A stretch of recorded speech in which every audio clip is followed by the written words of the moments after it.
बात बांग्लादेश की, जहां कल आवाम अपने किस्मत का फैसला लिखेगी, वहां होने जा रहे आम चुनाव।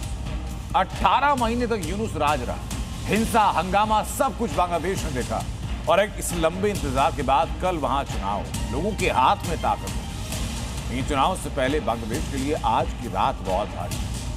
कट्टरपंथी जमात के समर्थक हिंदुओं को एक बार फिर हिंदुओं के साथ हिंसा करने के लिए आमादा है। सेना और पुलिस तमाशा देख रही है और वही हो रहा है जो लगातार 18 महीने से होता है। चुनाव की बारी अगले 24 घंटे भारी।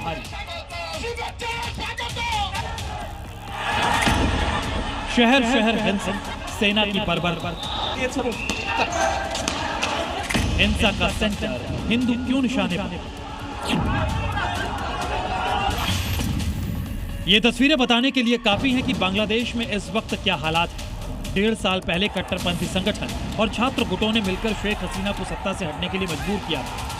छात्र आंदोलनकारियों की डिमांड पर मोहम्मद यूनुस ने अंतरिम सरकार की कमान संभाली, लेकिन हालात सुधरने की बजाय बांग्लादेश को बर्बादी की कगार तक ले गए।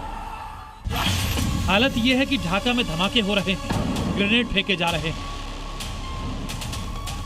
सभी पक्ष एक दूसरे के समर्थकों को डराने धमकाने में लगे हैं और सुरक्षाकर्मी जमात के विरोधी गुटों को दबाने में लगे। कार्यकर्ता आउट ऑफ कंट्रोल हैं। ये बांग्लादेशी नेशनलिस्ट पार्टी के कार्यकर्ताओं का वीडियो है, जहां दो गुट आपस में ऐसे भिड़े कि एक दूसरे पर घातक हमले कर रहे हैं। ये दहशत का माहौल, हंगामे की तस्वीरें सबसे ज्यादा बांग्लादेश के हिंदुओं को डरा रही है, क्योंकि 18 महीने से लगातार बांग्लादेश में हिंदू हिंसा का केंद्र बन चुका है। बेलगाम कट्टरपंथी हिंदुओं के घर जला रहे हैं। उपद्रवियों ने चुनाव से 2 दिन पहले एक और हिंदू कारोबारी सुसैन चंद्र सरकार की जान ले उसकी दुकान लूट। बांग्लादेश में हिंदुओं के खिलाफ हिंसा की चर्चा पूरी दुनिया में हो रही है, लेकिन बांग्लादेश के चुनाव में यह बड़ा मुद्दा नहीं है, क्योंकि बांग्लादेश में हिंदुओं के लिए एक तरफ कुआं है और दूसरी तरफ खाई, क्योंकि बांग्लादेश में कट्टरपंथियों के खिलाफ कहीं से कोई आवाज सुनाई नहीं देती। शेख हसीना की पार्टी आवामी लीग को लेकर सेना और पुलिस को पहले ही सख्त निर्देश है।